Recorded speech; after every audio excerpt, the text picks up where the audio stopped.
Hello, everyone, and welcome back again today. Today is Monday, February 26th. It is noon, and you are currently watching the Skill Building Monday Drawing Group here live on the Reinventing the Tattoo Network. I am your host today. My name is Jason Leeser, and I'm going to be walking you through everything. And welcome to Guy Aitchison's Reinventing the Tattoo Community, where tattooers, apprentices, collectors, and the curious are encouraged to join in these live streams, real world events, to share and inspire and ultimately create better art and tattoos together. We beam out nearly every day, and with your help, have evolved into a quality network of amazing live and on demand tattoo and art shows that have all been receiving rave reviews.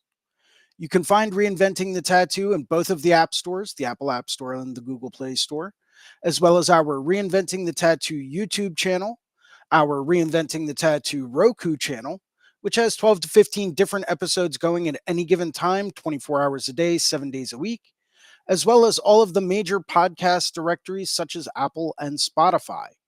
Or you can do what most people do and just pull up your web browser and do a quick search for Reinventing the Tattoo, and you'll find it all except for the book, which is still currently out of print. Still trying to get my hands on a copy. But no matter where you were watching live or on demand, you can always get the latest and greatest, most up to date information, all available at www.reinventingthetattoo.com. You can try it out for free. You do not have to subscribe right away. You can pick one of three different options, starting off with a sample webinar from the Reinventing the Tattoo canon, or you can get some free advice from Guy Aitchison about your unique goals, or you can take a comprehensive tattoo history course from Jay Brown. For fellow tattoo history nerds such as myself, cannot recommend that history course enough. It is absolutely astounding. Trust me, you will not be disappointed in that if you choose that option. At reinventingthetattoo.com, you can also find a full event schedule with weekly and special event live stream details, as well as access to our Reinventing 24/7 channel, which is a lot like our Roku app. It has 13 different episodes going at any given time, 24 hours a day, 7 days a week, as well as access to a whole host of professional development courses from over 20 world class tattoo artists. Um, Lettering guides from BJ Betts, or skull seminars from Bob Tyrell, or maybe you want to tattoo a half sleeve like Andre Malcolm. All of those and more can be found for purchase at reinventingthetattoo.com. Once again, if this is working for you, please let me know in the comments and in the chats. And please tag a friend who loves tattoos. And hey, make sure to hit that like and subscribe button down at the bottom of the page. That way you can stay up to date for all of the new upcoming shows and episodes. And you can stay up to date with all of the latest and greatest news happening on this channel. We have a number of weekly staple shows we always encourage people to tune into. Starting off on Mondays at 9 a.m., we have Drawing for Tattooers with James Wisdom, where we get to go through and discuss basic drawing techniques and strategies and cover some of those fundamental aspects of fine art that we apply from day to day in the tattoo industry. Things such as color theory or perspective, or just drawing techniques and different philosophies on how to look at things. All of that and more is discussed. That's 9 a.m. on Mondays, Drawing for Tattooers with James Wisdom. Following that, on Mondays at noon, you have this show, which is Skill Building Monday Drawing Group with me, Jason Leeser, where we get to go through and really work on some of our skills that we use day to day, whether that's working on color theory and painting and tips and tricks in Procreate, which we'll be covering a little bit today. Maybe it's going through and working on some of our fundamentals. But these are all skills that we use every day, whether we realize it or not. And this is a great place to go through and really, you know, dial some of those in and really pick some of those out to work on to help us become better at being an artist. Following the 12 o'clock Skill Building Monday drawing group, on Mondays at 9 p.m., we have a subscribers exclusive drawing group with Sandy McAndrew from the Reinventing the Tattoo Network. And that is only available for people that have a Reinventing the Tattoo Evolution or Reinventing the Tattoo Canon subscription. That is only for people that, pay for the program. I can tell you from firsthand experience, taking the Monday evening drawing groups alone is well worth the investment. It I've been doing it quite frequently over the past 2 years, and you can see a noticeable difference in the work that I'm putting out now as compared to the work that I was putting out before I started doing that. Every week, we cover a different topic in the Reinventing the Tattoo canon, things to help us really build our skill set and really drive home some of those core fundamentals and principles. And it is absolutely priceless. The amount of knowledge and camaraderie that you get when you join those live Monday evening drawing groups hosted by Sandy. So I highly recommend you guys check that out. Following the 9 p.m. on Monday subscriber exclusive drawing group, on Tuesdays at 11 a.m., we have the Tattoo Weekly with Lauren Gregory, Jake Meeks, and Gabe Ripley, where we get to go through and discuss different things happening in the tattoo world, different types of tattoo news. So if you want to stay up to date on all the latest legislation being passed or all the new changes that are happening in this industry, if you want to stay up to date on what's going on in this industry, take a look at the Tattoo Weekly, where they do go through and discuss weekly updates on what's happening. Following Tuesday's episode, on Wednesdays at noon, we have the Tattoo Now show with Gabe Ripley, where we get to go through and do a deeper dive into the business aspect behind tattooing. Maybe it's getting a travel visa to work in another country. Maybe it's a focus on marketing or advertising, or what can you do to try to get more people to really take notice of your work. All of that and more, as well as financing, different types of client streamlining, booking processes. All of that and more is discussed during the Tattoo Now show with Gabe Ripley, and that is Wednesdays at noon. Following that, on Thursdays at 6 p.m., we have the Tattoo Collecting 101 podcast with Fawn Baker, where we get to go through and share some of our stories about our collections of tattoos and what it's take to get into this point. We also do quite a few different interviews during the Tattoo Collecting podcast, so make sure that you check that out as well. We have a number of special events coming up. For example, tonight, live at 6 p.m., we will have Paint Night with Renee Little. Make sure you tune in for that. That will be broadcast live. Always a great time to go through and work on some of our paintings and our drawings. Really go through and, it's a great place for people to just hang out and make art. And that is going on tonight at 6 p.m. Following that, March 22nd through 24th, I will be at the Skindustry Tattoo Expo in Allentown, PA. Make sure if you have any questions about reinventing the tattoo, the programs, or any of the other events that we are involved with, feel free to swing on by to the Skindustry Expo in Allentown, and I'll be happy to talk your ear off about all of that and a lot more at that point. Coming up May 17th through 19th in Columbus, Ohio, Reinventing the Tattoo will be live at the Hell City Tattoo Convention. And get this, right? We have got a who's who of tattooing attending Hell City this year. We have got Paul Booth, the master of darkness. He will be one of the headliners for this year's Hell City Tattoo Convention, along with Derb Morrison, Joe Capobianco, a legend in the tattoo industry. Jimmy Litwalk will be there. Nico Perez, all the way from New Jersey, will be coming out to Hell City, Columbus, Ohio. Black and Gray work is absolutely next level. Ty McEwen, James Vaughn, Jesse Levitt, Ron Earhart, Marshall Bennett, Seth Mushrush, and of course myself. We will all be there. We will all be tattooing live at the Hell City Tattoo Convention in Columbus, Ohio. Sorry, I get a little bit excited talking about that show, but it really is an all-star lineup this year. You cannot go wrong. If you really want to see some of these people live in person, ask them questions, watch them work, help to understand their process a little bit more. Take a look at the Hell City Tattoo Convention. It is absolutely spectacular. Following that, June 23rd through 25th, Reinventing the Tattoo will be live again at the Red Tree Gallery for a special live event. And that will all be co hosted by Rember and Rember's different studios. We have got an incredible lineup of seminars, both live and I believe some are being broadcast.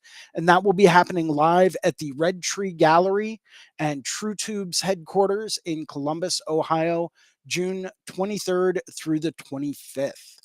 I would like to go through at this point in time and thank some of our sponsors and some of the people that make these shows happen, starting off with worldtattooevents.com, the largest, most comprehensive resource for tattoo events worldwide. As we know, living in this post pandemic era, there's still certain tattoo events that are getting rescheduled like crazy. So if you want to stay up to date with the most up to date information on tattoo conventions and events happening at a city or town near you, or maybe it's one you plan on visiting. It's how I usually book my vacations. It all revolves around tattoo conventions. Take a look at worldtattooevents.com. Would also like to thank tattoonow.com, technology for tattooers, the leading edge in professional development, management, and digital tools for tattooers of all levels. They're 100% competitive with any type of CRM, mailing list, or scheduling software out there. So if you're really looking to streamline your booking process, to make everything go a lot easier, if you're looking for a new website, or if you're trying to come up with a way to get more people to come in that want to get the kind of tattoos that you really want to do, take a look at tattoonow.com. These are the people that make that happen, and they have been doing it for over 20 years.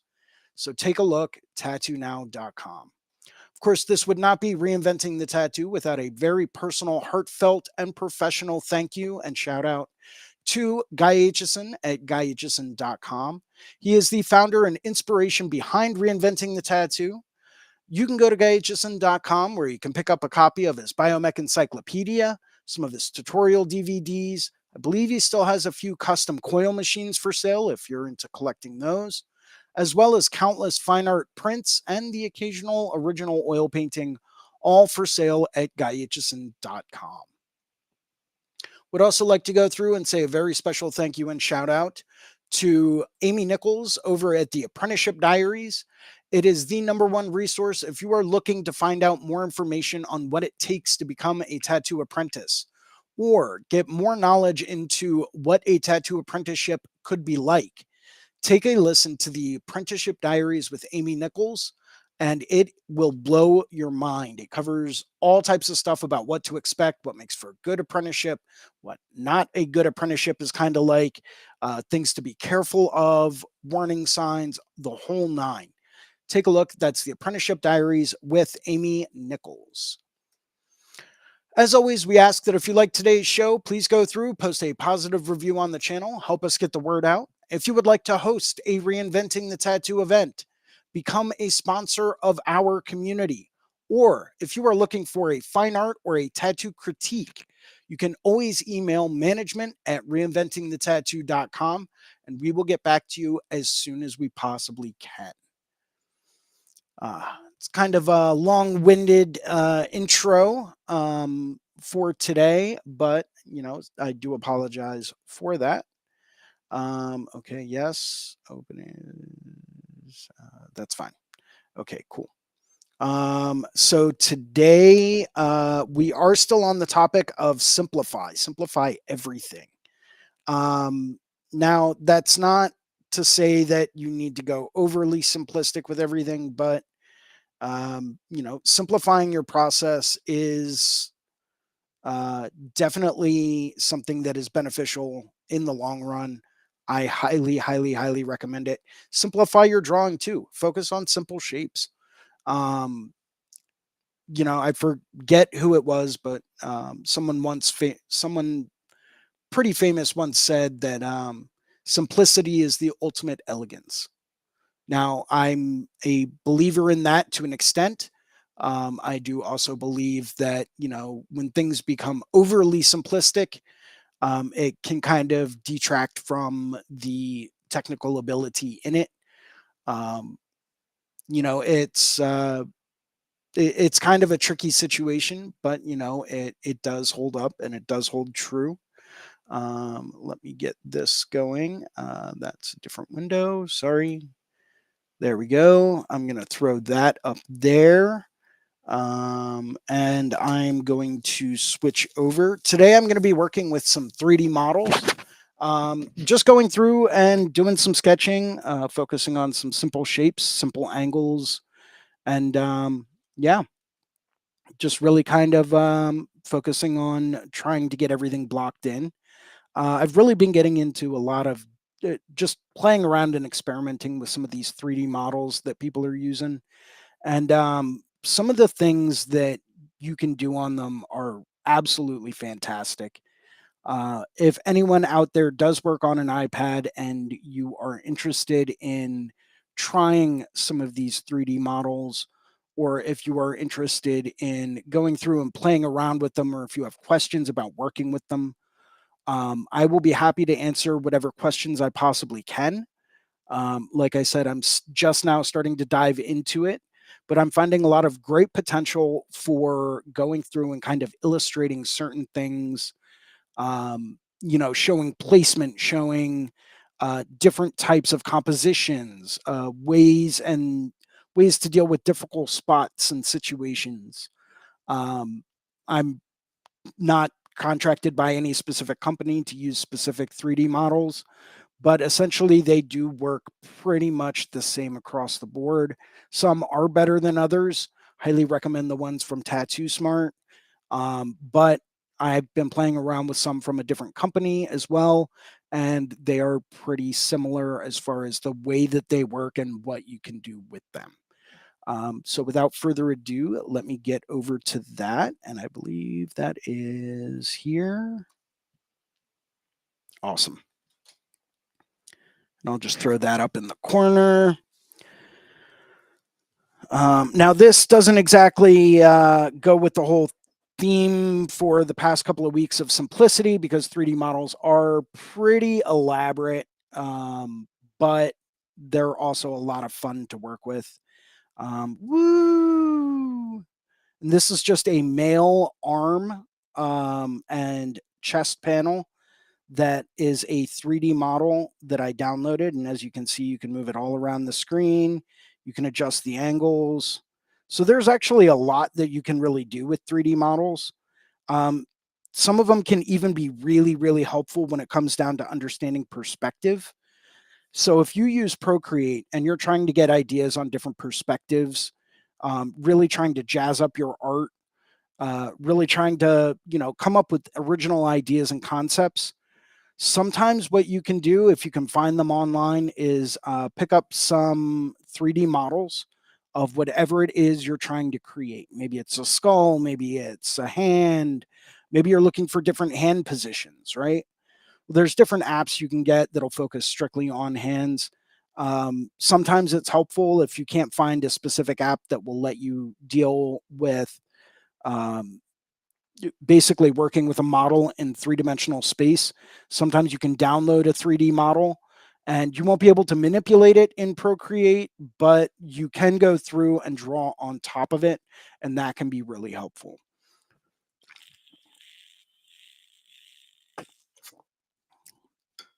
Ah, nectar of the gods, coffee. I love it. So I've just got this is a sketch and a drawing that I came up with a couple weeks ago. Just wanted to kind of illustrate like what it could look like as maybe an upper arm half sleeve. And all I did was basically drop that in on top of as a new layer of the 3D model, played around with the positioning a little bit. It's not, it's still very, very rough. It's just basically a concept, an idea, a sketch, just something to kind of illustrate what I would like to do and where this design I believe would look, you know, if not the best, pretty close to it. But I noticed it kind of stopped short a little bit. So today I'm just going to be working on maybe drawing in some waves or maybe adding a couple other little chrysanthemum petals coming down. Both could work really, really well. Maybe I'll do both. I don't really have an idea just yet. I'm still kind of sketching around. I'm going to switch that over to that. And you can see some directional lines I've already kind of sketched in. Just trying to go through and really kind of hammer down like where do I want things to flow. I know up here I've got a pretty decent flow coming down here on a forearm. That works really well on the backside of the forearm coming down from the elbow, kind of makes this little V shape. This is one of the other really interesting things that you can do with 3D models is you can kind of map out flow of an arm. If you have a project coming up, can kind of help you go through and determine, oh well, this isn't going to look right if I put this here, or maybe this isn't really formatted for this area that well. But it can really help you visually just kind of break things down. Um, and that way you can kind of take a look and critique your composition a little bit better.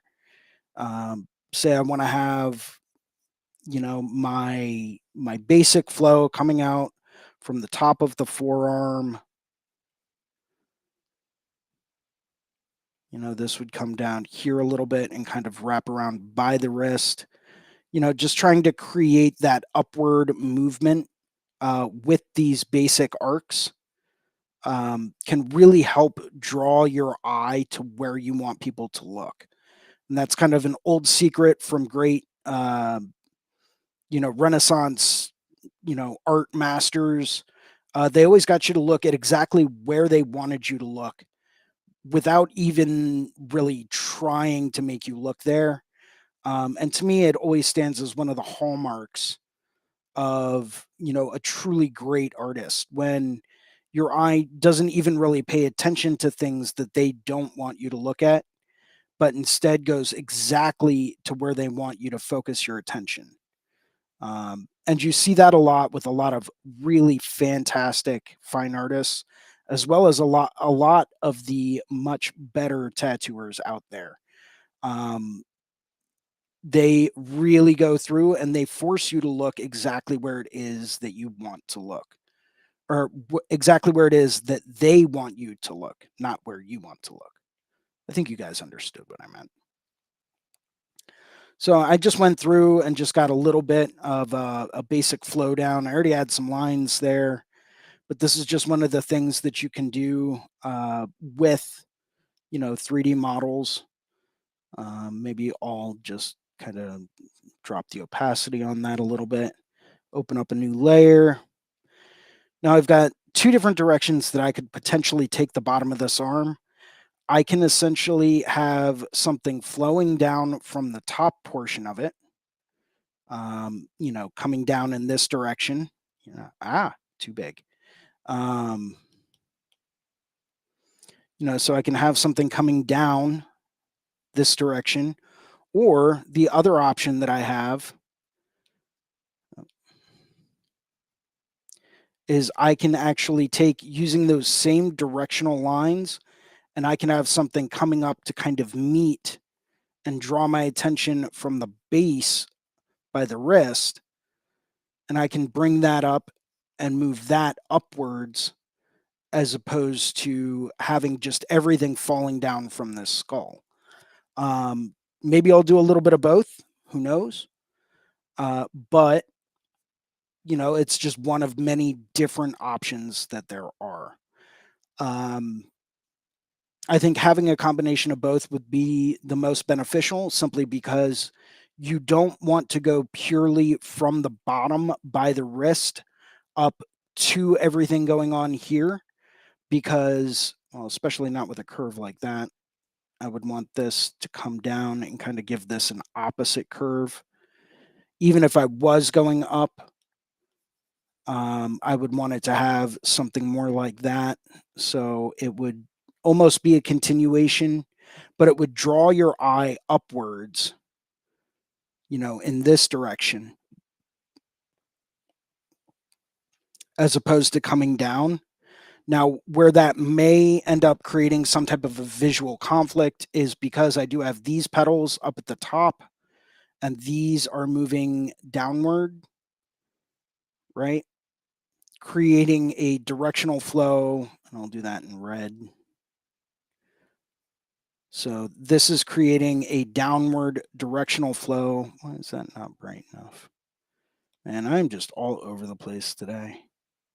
Too big. Let's go brighter. So these are coming down, right? Even this one's kind of coming and curling back up. This one's coming down, coming down.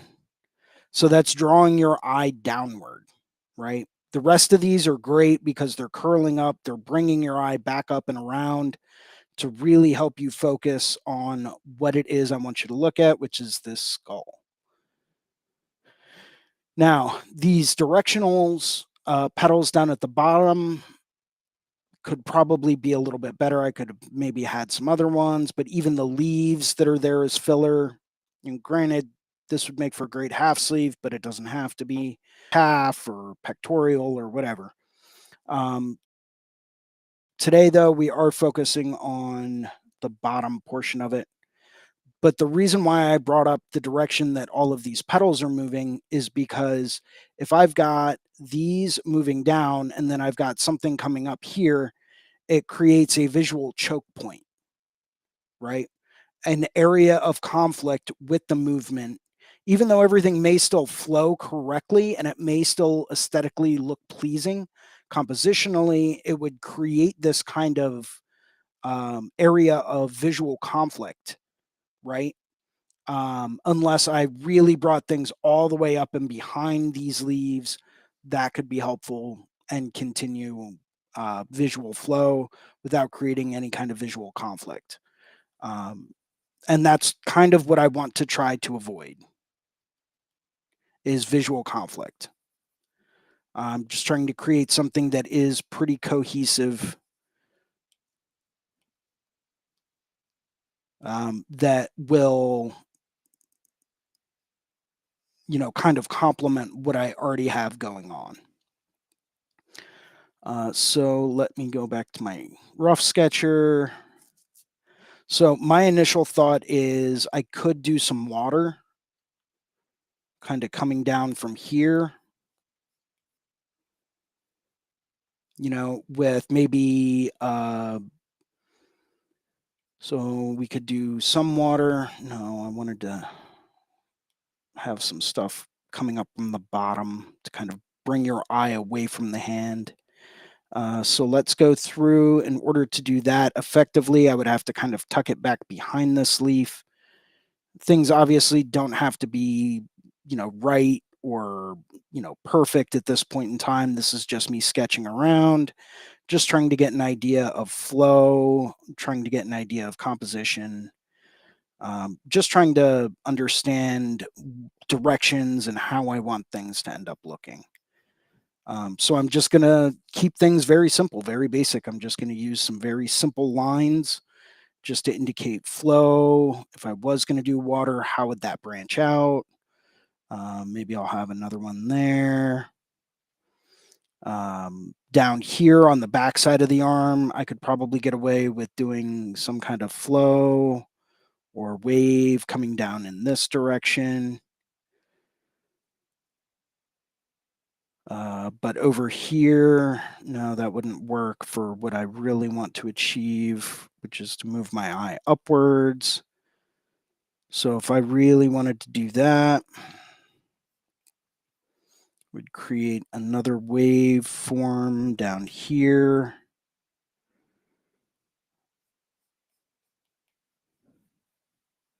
And just kind of bring that up in that direction.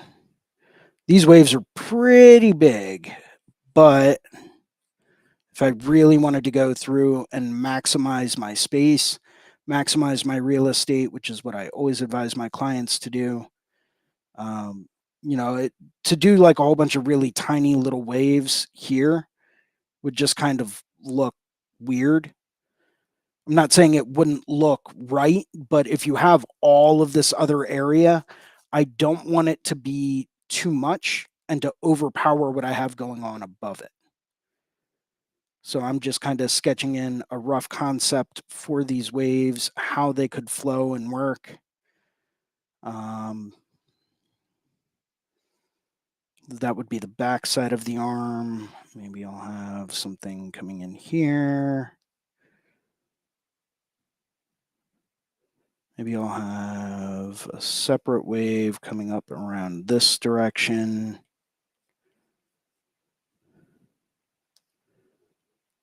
That'll be more in the foreground.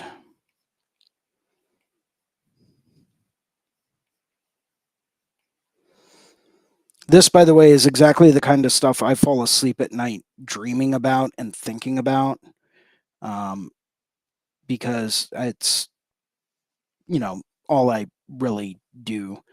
Um, but at the same time, it's why I've been able to kind of see some things that maybe other people don't. So it does all pay off. It's kind of a sick obsession I have with tattoos. I'm not going to lie, but it is what it is. It all works out and it's all for a purpose. So if this is a right arm, so if I'm looking at this from the outside, I would definitely want to try to maybe bring something towards the interior. Maybe this is where I'll have a little bit of water overlap. No, that wouldn't be right. Maybe we'll just do another layer of water here.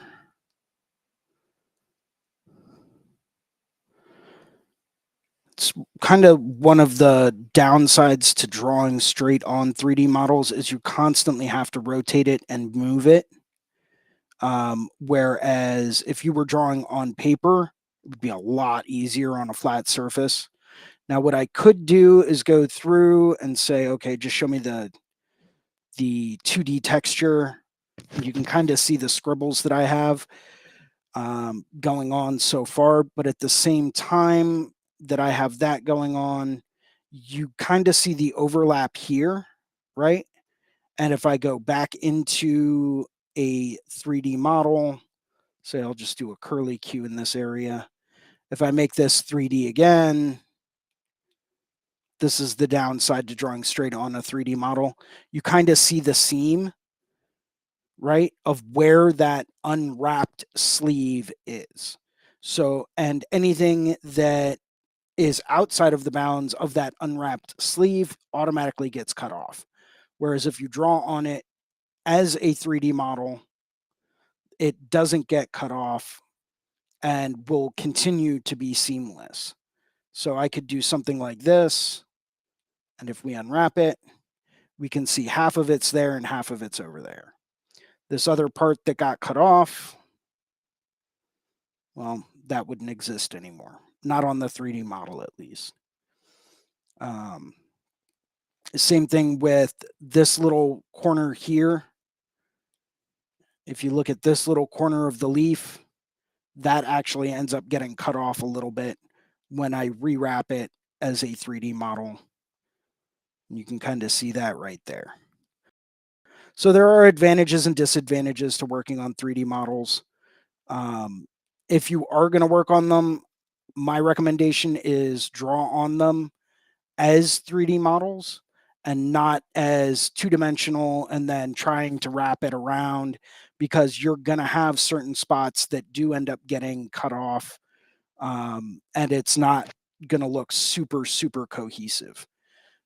It's not going to give you that continuous wrap unless you really go through and really do a lot of planning in advance, trying to figure out exact angles and levels and where everything lines up. Sometimes. So from here, I'm going to create a new layer with my sketch pencil, and I'm just going to make it a bit smaller.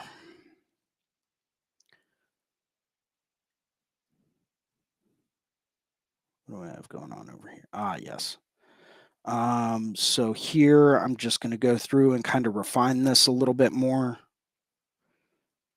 Maybe I'll give this a little wave.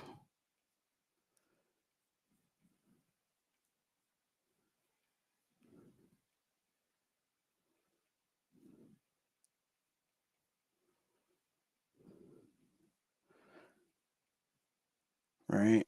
Maybe we'll give this even like a little branch coming off of it.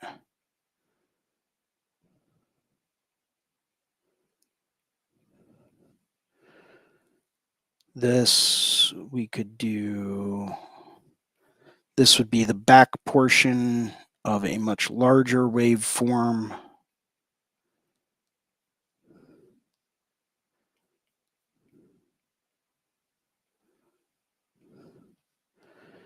Always build your layers, always work in layers and build on top of each other, just like you would if you were working with tracing paper back in the day. Um, I was notorious for using more tracing paper than anyone else at the old studio that I used to work at, simply because I would do my rough initial sketch, doing layout, composition, and all that stuff. And then I would use another piece over top of that to refine that, and another piece over top of that to refine that, another piece over top of that to refine that, until I was finally ready to go through and do like a black line drawing. But at that point in time, I'd already used up maybe a quarter of a pad of sketch paper, um, or tracing paper. So, after that, the studio decided that I probably shouldn't, or they probably shouldn't be supplying me with tracing paper anymore, and that I would have to start picking that up on my own, which I was fine to do. That's fine. It just kind of goes to my process and the way that I think and look about different things. You know, one of the blessings of the iPad is that we no longer have to go through and use tracing paper, although I do still prefer the feel of it. And I do still love the process of working with it. Um, it just, with the amount of trees that I've probably drawn on in my life, it's definitely a lot more eco friendly. So save a tree. Cool. So for this part, I'm just going to have this coming over.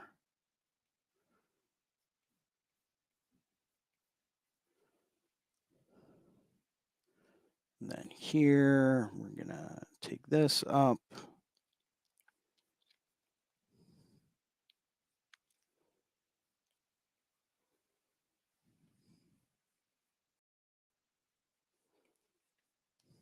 Now, I always like to sketch with really, really big pencils.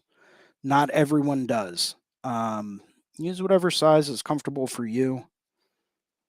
I just like doing it because it's very loose, and I've really been trying to focus on keeping things more loose and more simple over the past month or two. Um, and it just kind of allows me to go through and do that. So I'm no longer really worried about, okay, well, how pointy are the ends of these waves? Is it going to look right? I'm just really kind of sketching out and refining as I go. But if you watch me sketch long enough, you'll also start to realize that as I refine and I refine and I refine, my pencil size gets much, much smaller. It also gets much more dark. Um, and depending on what color I'm sketching with, much more saturated and much more pure. Right now, I'm just using like a very, very light opacity, by default. So the sketch pencil that I'm using now, I actually customized and set up just for my preferred method of sketching, not necessarily, um, everyone's not going to necessarily enjoy sketching with this pencil because it doesn't fit to us like it does to mine. But it is something that I do enjoy using. I've actually created multiple versions of this sketching pencil. This is the smaller one. This is my standard go-to, which is a bit bigger in as size goes for more blocking in like shapes, tones, values, just keeping things nice and loose. But no matter how hard I press or how high I put up that opacity, it's still always super light. And that's because I do a lot of layer sketching and a lot of volume sketching. And that I need to be able to see and build those individual layers to get them to be exactly what I want them to be.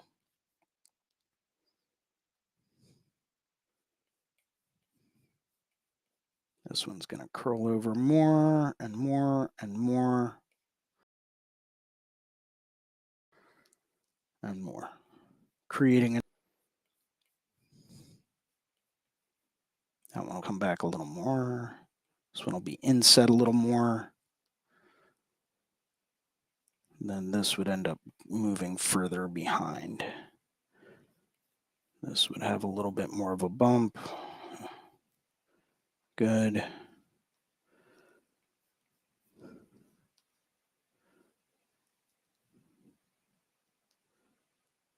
Good. Cool. This would come down, give this another piece, maybe another one there, and this guy would have a little bit coming off. And you'll kind of see what I'm doing as I'm going through and sketching on this. If you watch this show long enough and watch this episode long enough, you'll start to see me really refine some things and really get to that point where I can turn around and be like, oh, yeah, this is a perfect, or not perfect, but this is going to be an acceptable concept for me to actually go through and really refine it, really go through and develop it a bit more. Um, Nothing I draw is perfect, but with enough refinement, I can get close enough to it.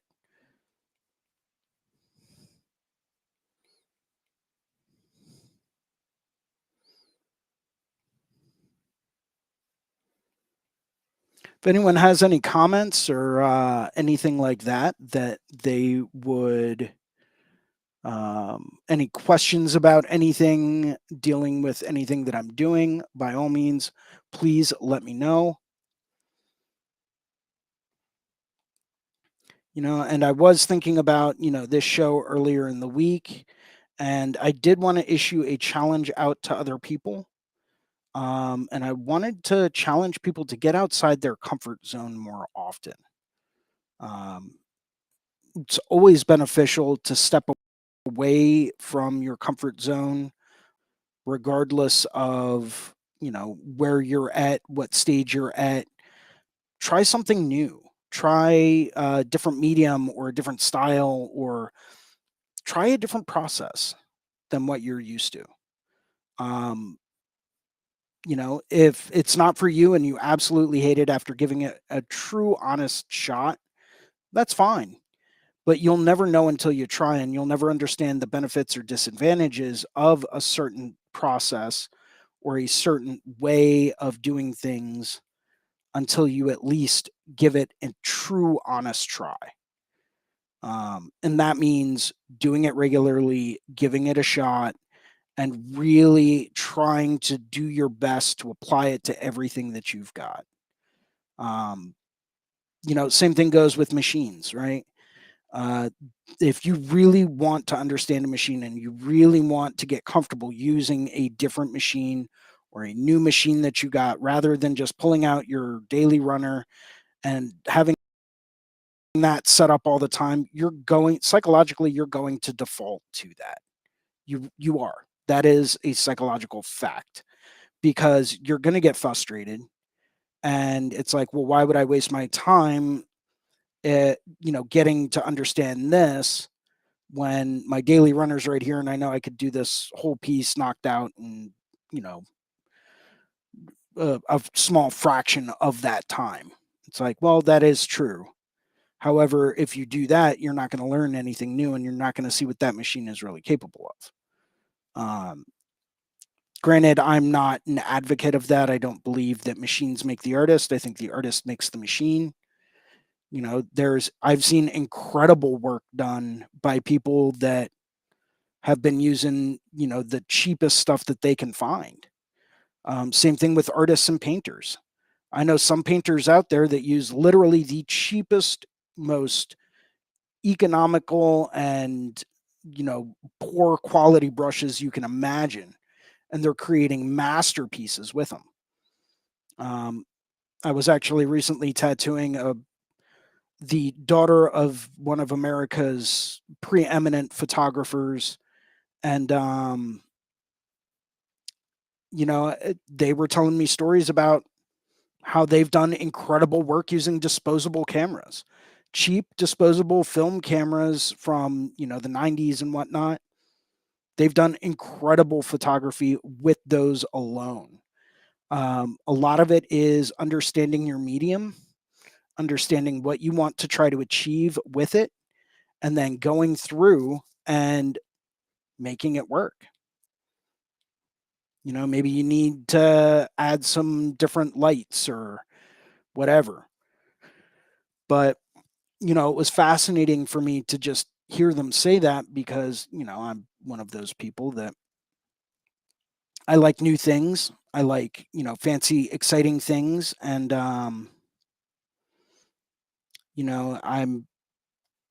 I'm always about like, okay, well, what would be the advantage to this? Oh, okay, there's not much of an advantage to that. Okay, so let me try something different. Let me try something else. Oh, this is supposed to be really good for that. Okay, cool. I'll give that a go. And I'll try things out. But because I'm constantly trying things out,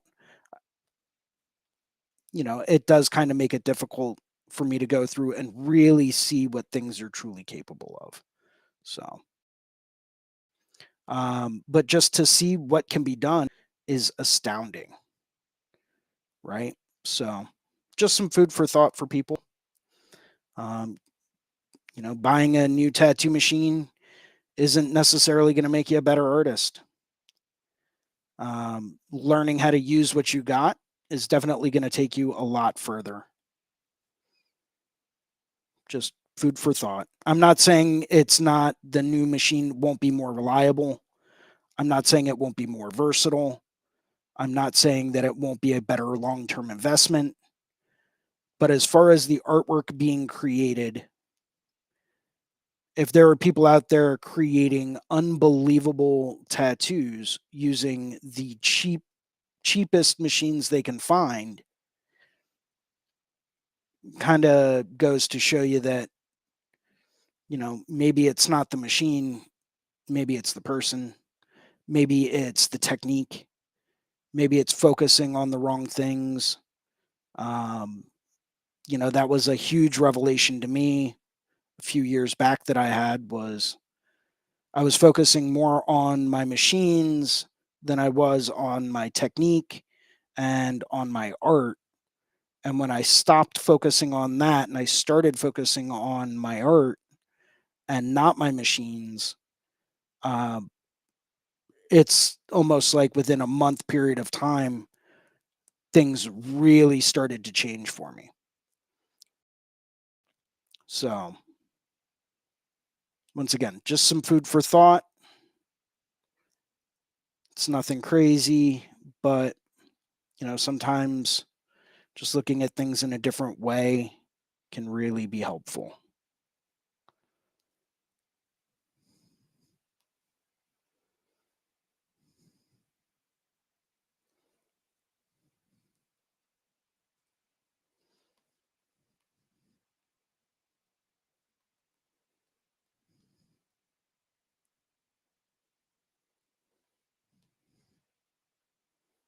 Maybe we'll throw another one here.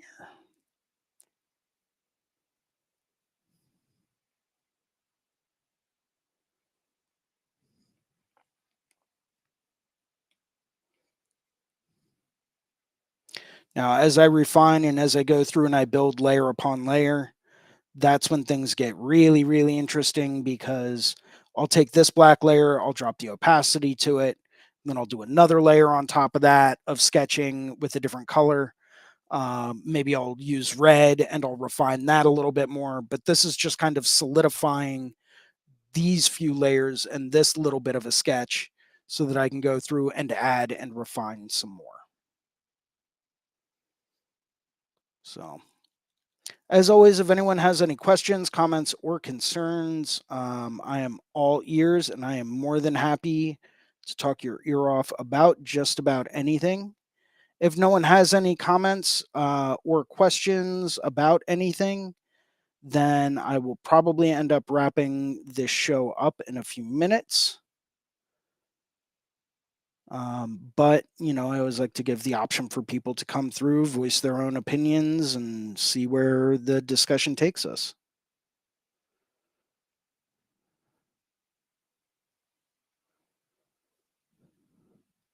I was trying something a little different. Quarter.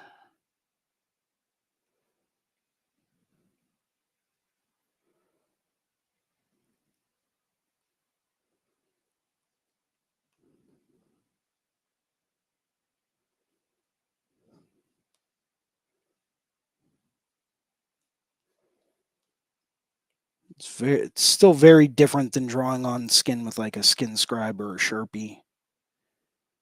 It's not anywhere near what I'm used to, but pretty good for layout, pretty good for conceptualizing stuff, sketching mostly.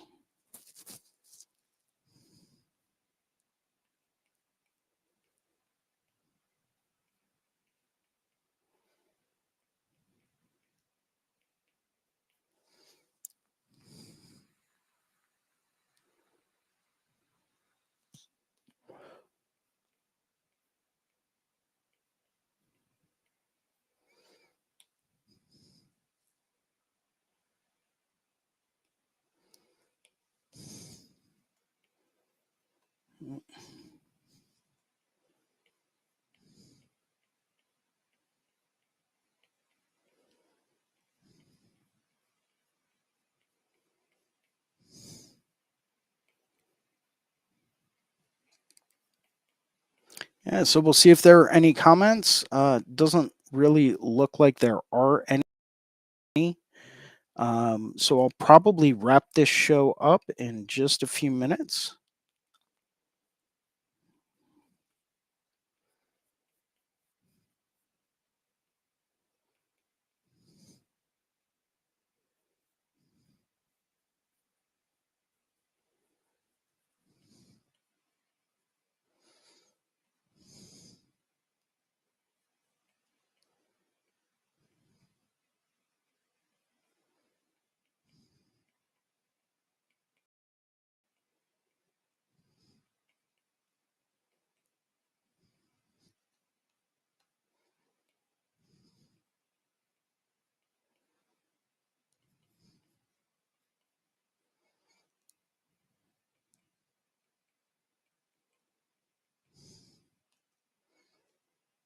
Just trying some different styles and different stuff.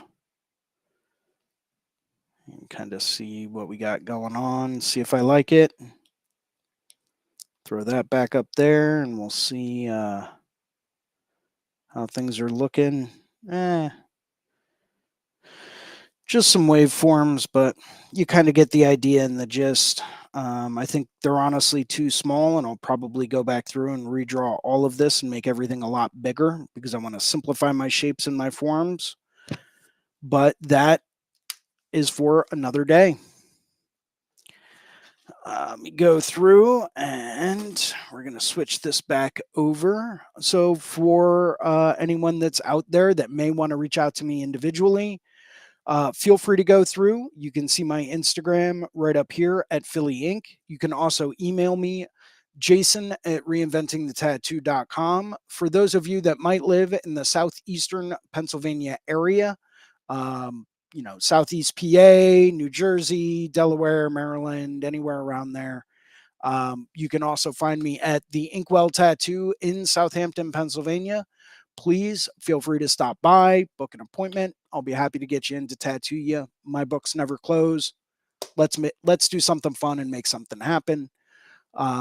Anyone out there that may want to host a Reinventing the Tattoo event, if you have a topic for a new show coming up or something you would like us to discuss on these shows moving forward, please, by all means, shoot us an email at management@reinventingthetattoo.com and we'll get back to you as soon as we can.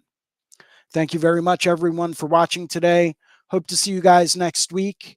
And until then, keep your hands moving, stay safe, stay busy, and I will catch everyone next week on Monday at noon.